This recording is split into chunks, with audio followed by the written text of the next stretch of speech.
ॐ सहनाववतु सहनौ भुनक्तु सह वीर्यं करवावहै तेजस्विनावधीतमस्तु मा विद्विषावहै। ॐ शांति शांति शांति। प्रथमावृत्ति की 148वीं कक्षा। पीछे हमारा पाठ 4 जनवरी को हुआ था अंत में, उसके बाद ये बीच में व्यवधान पड़ा था और 3 पाद प्रथम अध्याय के पूरे हो गए थे। आज चौथा पाद प्रारंभ करेंगे। पीछे तीसरे पाद में परस्मै पद और आत्मनेपद का प्रकरण आ चुका था।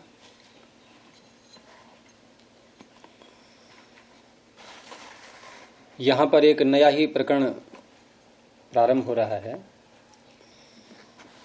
और उसमें सबसे पहले जो सूत्र आ रहा है उसको बोलेंगे आकडारात एका संज्ञा। आ अव्ययपदम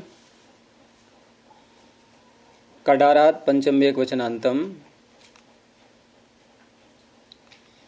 एका प्रथमैक वचनांतम संज्ञा प्रथमैक वचनांतम।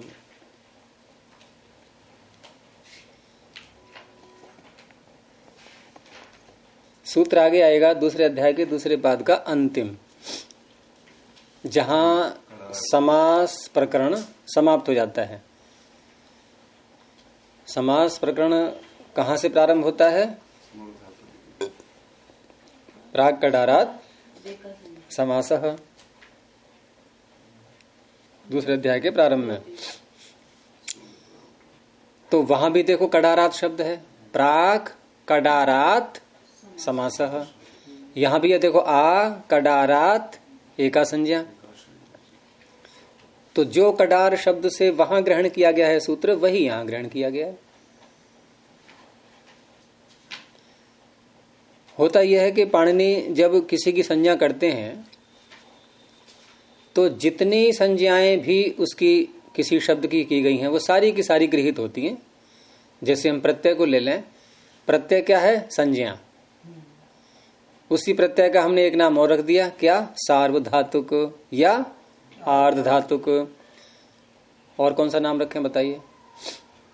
कृत या कृत्य, तद्धित, ये भी तो नाम है।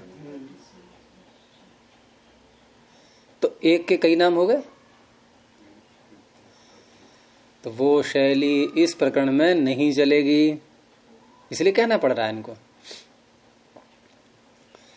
लेकिन ये केवल 3 पादों तक ही है ये नियम।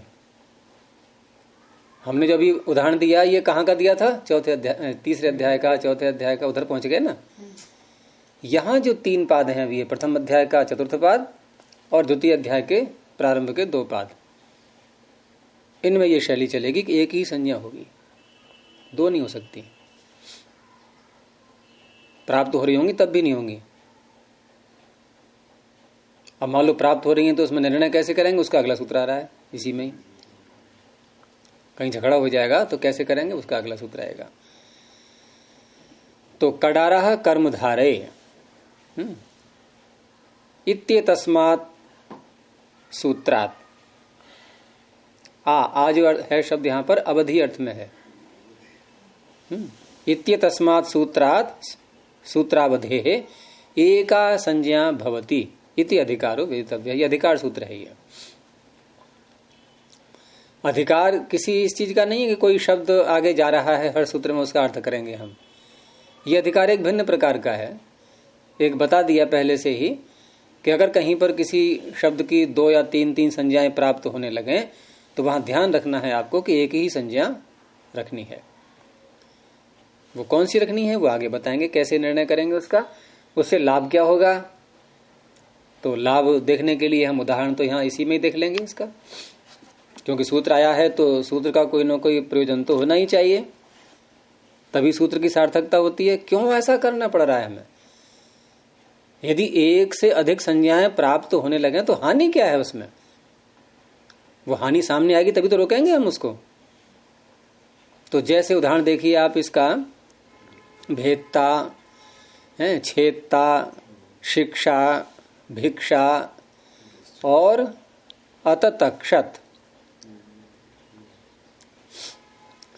लोक में भी देखो, हम देखते हैं कि एक ही मनुष्य के बहुत सारे नाम होते हैं। एक ही व्यक्ति अपने परिवार में देखो कितने नाम हो जाते हैं। पारिवारिक जो संबंधों के नाम हैं वो अलग, और जो व्यक्तिगत नाम है वो भी कई कई हो जाते हैं। तो ऐसा ही व्याकरण शास्त्र में भी होता है। तो उस परिपाटी को, शैली को रोकने के लिए इन 3 पादों में ये व्यवधान डाला गया है।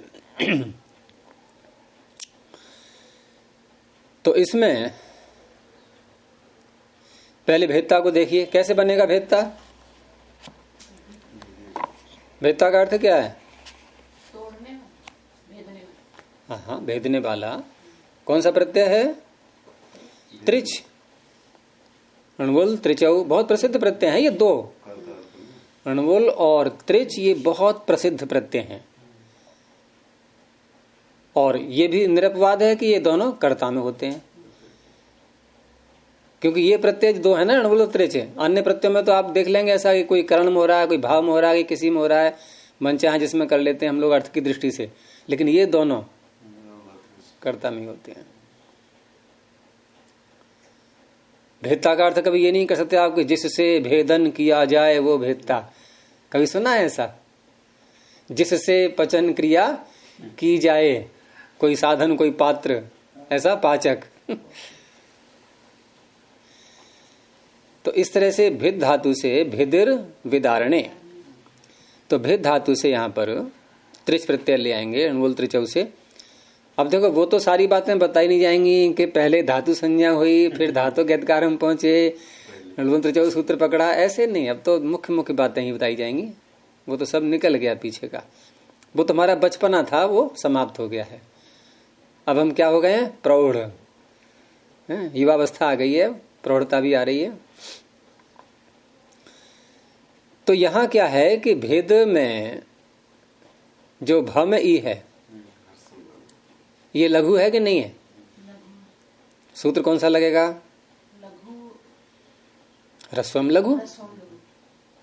ह्रस्व का नाम लघु होता है? कठिन है क्या सूत्र? कुछ नहीं। वैसे तो यह है कि ये प्रथमावृत्तियां बन गई हैं अब, नहीं तो प्राचीन काल में तो यही शैली थी कि सीधी अष्टाध्यायी खोली और अध्यापन कार्य प्रारंभ हो गया। मजबूती तो उसी से अधिक आती थी देखा जाए तो, क्योंकि सारे चित्र सूत्रों के कहां से कहां, जैसे हम अलमारी में देखते हैं कहां का क्या सामान रखा हुआ है, बार बार देख लेते हैं, अभ्यास हो जाता है, वहीं हाथ पहुंच जाता है सीधा। तो सारे सूत्र जो है उसका चित्र बन जाता है मस्तिष्क में, संस्कार बन जाते हैं और सीधे वहीं पहुंचते हैं हम लोग। लेकिन अब क्योंकि शैली वैसी रही नहीं है तो होना तो यही चाहिए। तो ह्रस्वम लघु अब कहाँ आ रहा है तुरंत पता रहना चाहिए हमें। वो कब पता लगे? जबकि हम मूल पुस्तक से पढ़ें तब। तो जिस प्रकरण में ये 3 पाद लिए गए हैं यहाँ पर अभी कि इनमें एक ही संज्ञा होती है, उसी प्रकरण में है ये। अभी आएगा थोड़ी देर में ह्रस्वम लघु। इसने क्या किया? ह्रस्व की लघु संज्ञा कर दी। लघु क्या है ये? संज्ञा। संज्ञा ही तो है ये। अच्छा, और लघु संज्ञा होने से लाभ क्या हो गया भाई? त्रिच प्रत्यय आर्धातुक है। आर्धातुक होने से पुगंत लघु पदस्य च, आर्धातुक हो या सार्धातुक हो, वो दोनों प्रकार के प्रत्ययों को ले रहा है। तो आर्ध धातु प्रत्यय पर रहते लघु पद उपधा जिसकी लघु है उसको गुण हो जाता है। तो गुण हमने कर लिया। तो क्या बन गया? भेद और त्रि। भेत्री बन गया। और भेत्री से फिर आगे चल करके प्रातिपदिक संज्ञा करके कृत अधित समासाश्य सुआदि ला करके सारा कार्य करके भेदता बन जाएगा। ठीक है, अभी इसको यही समझना। अब आगे देखो, ये बन गया भेदता, ऐसे ही छेदता। यहां आपने लघु संज्ञा देख ही ली कैसे हुई और उसका प्रयोजन भी देख लिया, यहां कोई आपत्ति नहीं है। ऐसे ही आगे है शिक्षा। शिक्षा में धातु क्या है? शिक्ष धातु का अर्थ ही बड़ा विचित्र है, पाणिनि का किया हुआ। शिक्ष विद्योपादाने, आगे लाभे अलाभे च। तो हमारा काम तो पढ़ाने का है, आप लाभ लो या शिक्षा तो हो ही रही है, क्योंकि सबको लाभ कहाँ हो पाता है शिक्षा से। परंतु हम लाभ ना हो इसलिए हम शिक्षा शब्द को हटा दें। पाणिनि कहते हैं नहीं नहीं नहीं, शिक्षा शब्द को तो रखो, लाभ हो या न हो। शिक्ष विद्योपादाने, ऐसे भिक्षा के गुरुजी शिक्षा के साथ भिक्ष में आइए, चलो यहाँ भी लगा लो, कोई बात नहीं है।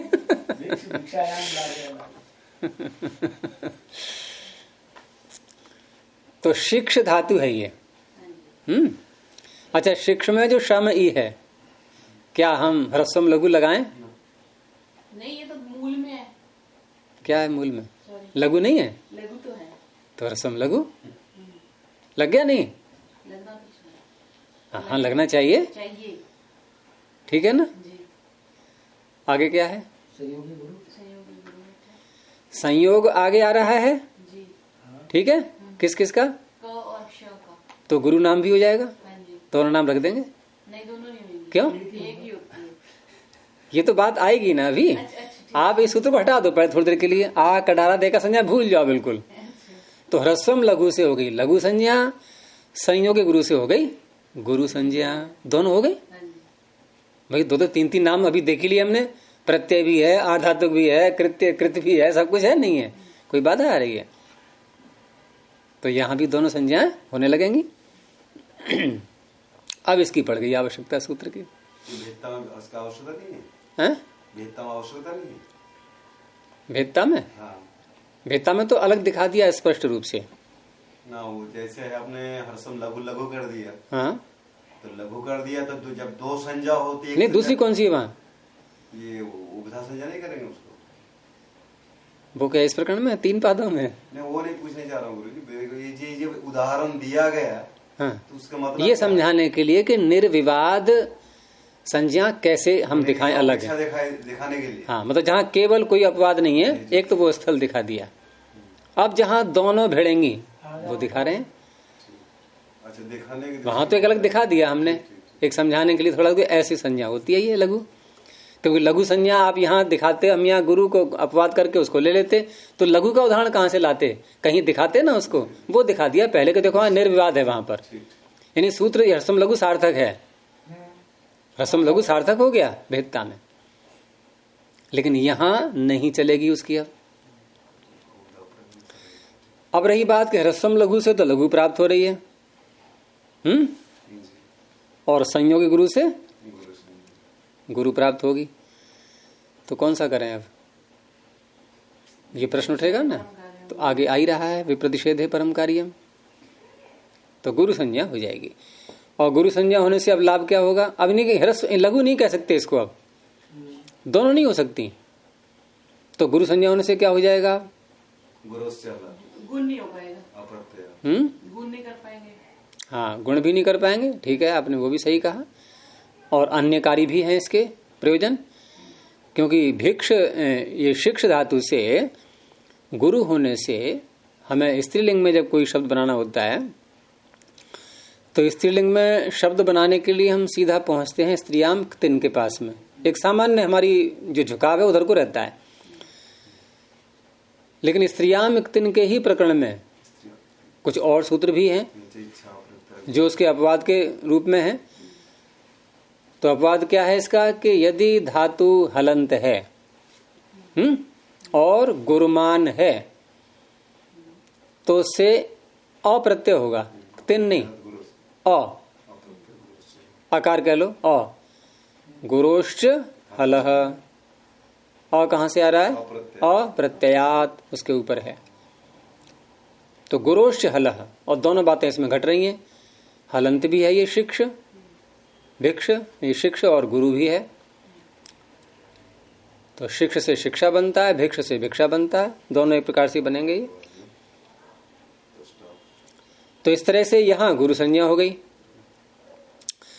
अभी देखो यहां दोनों को मतलब आप यहां सीधे गुरोश्च हलः, इससे हमने गुरु संज्ञा कर, वो क्या नाम, संयोग गुरु से गुरु संज्ञा कर ली, और ऊपर वाले उदाहरण में ह्रस्वम लघु से लघु संज्ञा कर ली, और दोनों का अपना अपना प्रयोजन भी हो गया।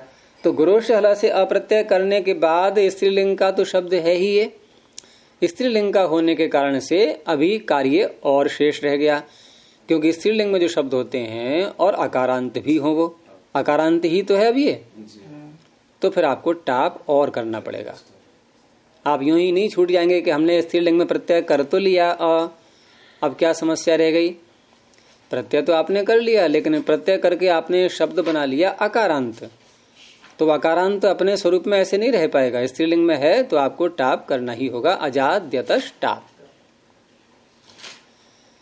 तो शिक्षा, अब आप में सू लाएंगे बाद में, तो टाबंत आबंत होने से सू का लोप हो जाएगा।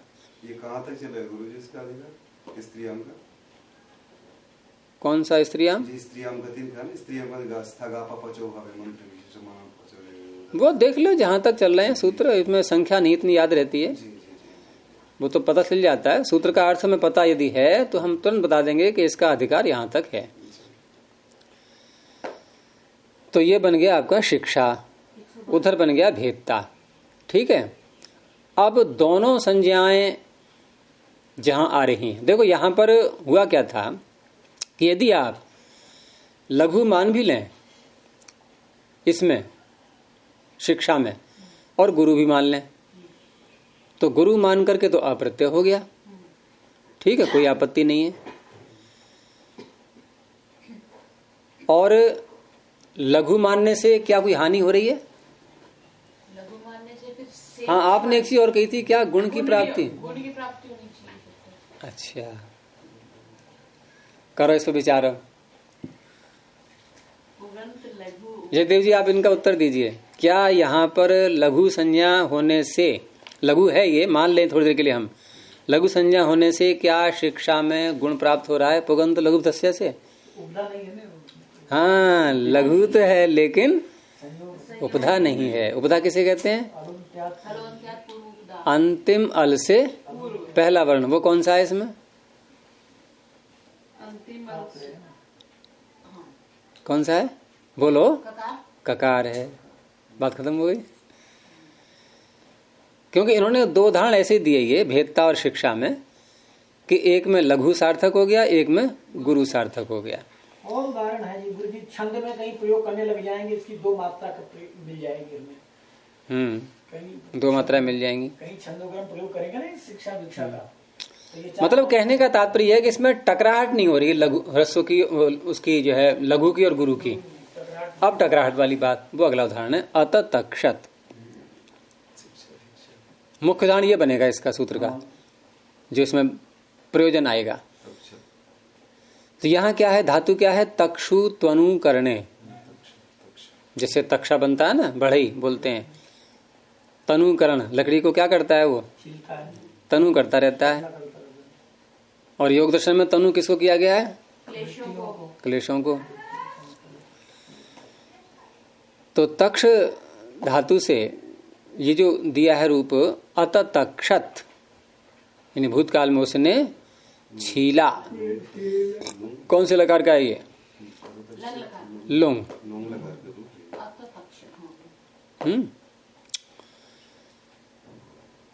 तो इसमें क्या है? तक्ष धातु से पहले करते हैं णिच प्रत्यय। तक्ष णिच, और णिच प्रत्यय करके जो सिद्धियां बनती हैं लुंग लकार में, णिच प्रत्यय करके जब भी हम लुंग लकार लाएंगे, या यूं कह लो कि जितनी भी णिजंत धातुओं के हम जब रूप चलाएंगे, वो चाहे चुरादिगण की हो, सारी णिजंत होती ही हैं, और अन्य गणों की भी हो सकती है णजंत या नहीं? वो भी सकते अन्य गणों की, अन्य गणों अरे किसे भी कर ले हम। तत्पुरुष को हेतुश्च, हेतु संज्ञा करके, हेतुमती च, चौरादिव्योनिष्ठ तो अलग है ही, और हेतुमती च। तो प्रत्येक णजंत धातु का रूप जब चलेगा और जब भी लुंग लकार आएगा तो नियम ये होता है कि लुंग लकार में हम चली तो लाते ही हैं, और यही पता है हमें कि चली को यदि कुछ न हो रहा हो तो सिज तो करते ही हैं। लेकिन यहां ऐसा नहीं होता है। णजंत धातु में हम जब लुंग लकार लाएंगे, चली लाएंगे, तो चली को चंग होता है। णी श्री द्रु सुरु भ्यः कर्तरी चंग है नियम, ये कर्तृवाच्य का ही, ये ध्यान रखना है। तो तक्ष धातु से णिच प्रत्यय ला करके तक्षी जो बना लिया हमने, तो तक्षी इस धातु से अब लकार लाएंगे, दोबारा धातु संज्ञा करके सनाद्यंता धातवः, और लुंग लकार ले आए, लुंग लकार ला करके चली लाए, और लुंग के लकार को तिप आदेश, तिप के ई का भी लोप हो जाएगा, उधर अडागम भी होगा।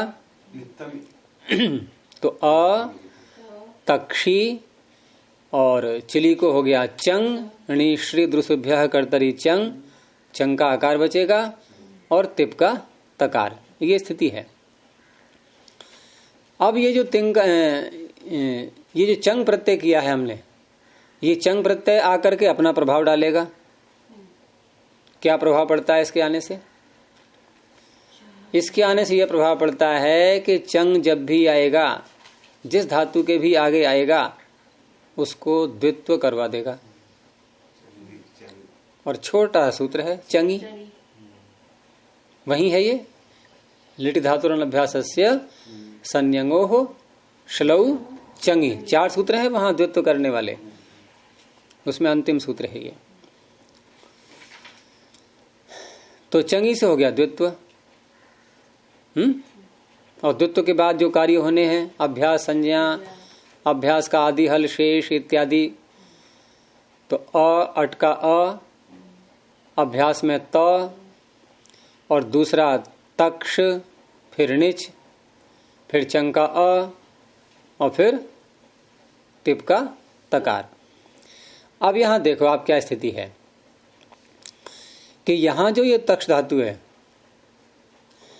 इस तक्ष में जो त में अ है, ह्रस्व है, तो ह्रस्वम लघु, क्या संयोग भी आगे है? तो गुरु भी है, दोनों संज्ञाएं प्राप्त हैं।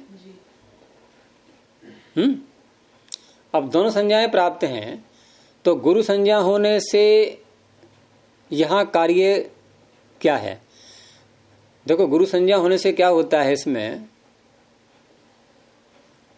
लुंग लकार में, के सूत्र है 7वें अध्याय के 4थे पाद में, संवत लघुनि चंग परे अनग लोपे। संवत सूत्र निकाल, थोड़ा कठिन है, समझना पड़ेगा आपको ये, और ये काम बहुत आएगा आगे, क्योंकि जितनी भी णजंत की सिद्धियां होती हैं लुंग लकार की, है ना, कर्तृवाच्य की, उनमें ये सूत्र अवश्य लगता है। संवत को अलग कर दो, मिल गया सूत्र 7 4 93। संवत को अलग कर दिया, लघुनी चंग परे अनग लोपे, 4 शब्द हैं इसमें, 4 पद। संवत का अर्थ है सन के समान, और प्रकरण चल के आ रहा है हमारा अभ्यास का, यानी अभ्यास को ये सूत्र अपना अपना कार्य करते हैं। सब जो भी कार्य करेंगे अभ्यास में करेंगे ये, तो ये अभ्यास को संवत कार्य कर रहा है। सूत्र का और अर्थ समझने से पहले हम ये देखेंगे संवत कार्य क्या होता है। संवत कार्य भी इसी प्रकरण में कहा गया है कि यदि, अर्थात जो कार्य सन परे रहते होता है, ये संवत में जो वत है ना, ये कौन से अर्थ में है? सप्तमी के अर्थ में।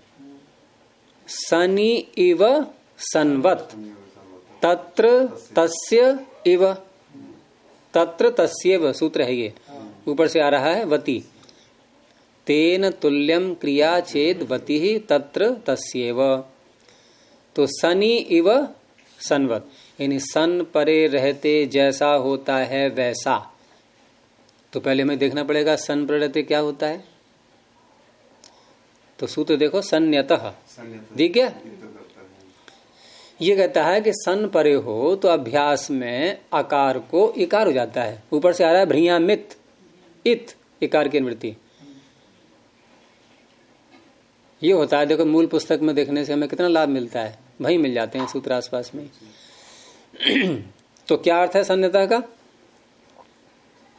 सन परे रहते आकार को अभ्यास के आकार को इकार आदेश होता है। अब ये क्या कह रहा है संवत लघुनी, ये कह रहा है संवत कार्य हो जाता है, अर्थात ये भी अभ्यास के आकार को इकार करेगा। लेकिन कब करता है वो देखो। अब अगला देखो अर्थ आगे, लघुनी सप्तमी है जी। तो सप्तमी है, इसका अर्थ है परे रहते, और परे रहते है तो इसका अर्थ है अभ्यास तो पूर्व में रह गया, यानी अभ्यास से परे देखना है हमें। अब अभ्यास क्या है यहाँ पर? तकार क्यों बोल रहे? तकार तो केवल तकार रह गया, दो हैं वर्ण उसमें। त में आ जो है ये है लघु, लेकिन उसको नहीं देखना है यहाँ पर लघु को। अभ्यास पूरा ले लो आप। त से परे लघु होना चाहिए, ठीक है, अगले वाले भाग में। तो लघुनी, लघु धातु अक्षर परे रहते, ठीक है। तो है नहीं है तक्ष में जो ता में आ है, ये लघु है, रस्वम लघु। तो उस अवस्था में और क्या कहता है, ये चंग परे होना चाहिए। लेकिन चंग परे अकेला नहीं है, ये चंग परक णिच परे रहते हैं, ऐसा ही है। चंग परे है जिससे, ऐसा णिच, ठीक है।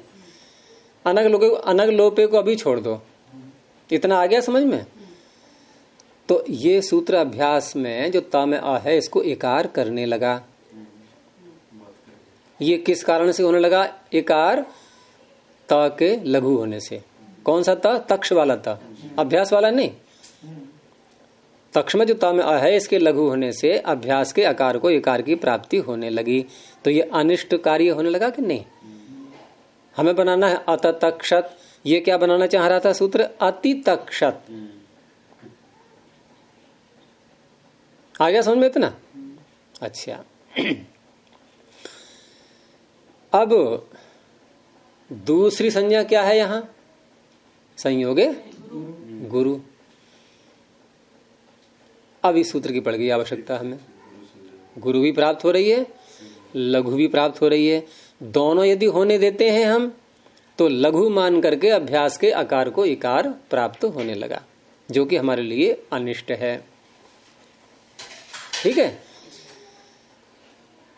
तो उस अवस्था में एक बात और भी है, अभ्यास के आकार को जब इकार कर देते हैं, जैसे कल्पना करो आपके अति तक्षत ऐसा बन जाए, तो एक कार्य फिर और भी होता है कि अभ्यास में जो इकार किया है हमने इसको दीर्घ भी होता है, फिर दीर्घो के तह तो बन जाता है अति तक्षत बनेगा। जैसे कि अपी पचत बनता है, अपी पचत। तो लघु और गुरु दोनों संज्ञाएं प्राप्त होने लगी। तो अब क्या करेंगे हम? आ कडारात एका संज्ञा, एक ही संज्ञा होगी। कौन सी होगी? पर वाली। तो गुरु संज्ञा हो गई। तो लघु संज्ञा के द्वारा जो कार्य प्राप्त हो रहा था वो रुक गया, और गुरु संज्ञा होने से कुछ प्राप्त हो नहीं रहा है। लेकिन गुरु संज्ञा ने लघु को तो रोक दिया, ये क्या थोड़ा कार्य है?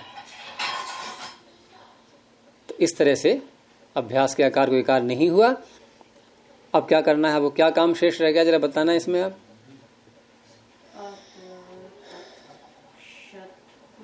रह गया अभी, इसको तो आपने स्थिति सही नहीं लिखी। तक्ष क्या ही क्या लिखा हुआ है नीचे ना, फिर ऋणिज को नहीं हटाओगे? अच्छा, ऋणिज का हटाने का बहुत सरल नियम है। कब हटता है ऋणिज? देखो ऋणिज जो है, जब कोई प्रत्यय आगे ऐसा हो जो आर्ध धातुक हो। एक बहुत सरल परिभाषा बता रहा हूं। ऋणिज प्रत्यय कब भागता है? आगे आर्धातुक प्रत्यय हो, ठीक है, और ऐसा प्रत्यय हो जिसको इडागम न हुआ हो। कौन सा प्रत्यय है यहाँ पर इसके आगे? चंग है और आर्धातुक है। ये क्या इडागम हुआ है? इसको संभव ही नहीं है, बलादी कहाँ है ये? तो ऐसा प्रत्यय यदि आगे आ जाए जो अनिट आर्धातुक हो तो णिच नहीं रह सकता। सूत्र है णेरनिटी, छोटा सा, ये णिच को हटा देता है, लोप कर देता है इसका। अब बन गया आपका ये चंग का अ मिला दो उसमें, अत तक्षत, उसने छीला। तो इस तरह से जो है ये भेदता और शिक्षा में तो अलग अलग करके दिखा दिया इन्होंने, और अत तक्षत में दोनों प्राप्त हो रही हैं, लेकिन अनिष्ट होने लगा उसके लिए सूत्र ने रोक करके इसको। अनिष्ट मतलब ये है कि पानी से पहले किसी ने अति तक्षत, परमात्मा ने, परमात्मा ने नहीं बोला। पानी से पहले परमात्मा ने बोला है, इसमें क्या बात है? नियम तो वहीं से निकलेंगे सारे वेदों से ही। तक्षत ही था, हाँ, इसलिए क्या नाम है? अब उसको जो है सिद्ध करना है तो कैसे करें? वो तो बना बनाया तो पहले से ही है। हाँ। चलिए आज यहीं रोकते हैं। प्रणव ध्वनि। हाँ, कल देखते हैं। ओ